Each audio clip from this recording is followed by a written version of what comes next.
12,600 foot উঁচুতে মেঘ ভাঙা বৃষ্টি, তারপর সেই বৃষ্টির সৃষ্ট আকস্মিক বানের ঢলে তছনছ ভারতের উত্তরাখণ্ডের উত্তর কাশীর ধরালি গ্রাম। ঘটনার ভিডিও ছড়িয়ে পড়েছে সামাজিক মাধ্যমে। এতে দেখা গেছে আকস্মিক বন্যায় সড়কের উপর থাকা মানুষজন সহ সবকিছুই ভেসে যাচ্ছে।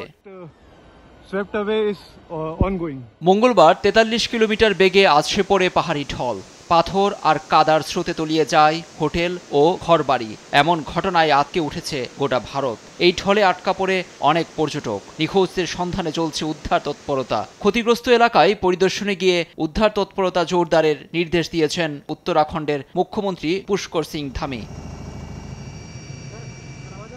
ভারী বৃষ্টিতে ভেঙে পড়েছে উত্তরকাশীর যোগাযোগ ব্যবস্থা। পাহাড় থেকে নেমে আসা বড় বড় পাথর সরাতে ব্যস্ত উদ্ধার কর্মীরা। মেঘভাঙা বৃষ্টি এবং বানে বিপর্যস্ত হিমাচল প্রদেশও। বন্ধ চণ্ডীগড় মানালি জাতীয় সড়ক।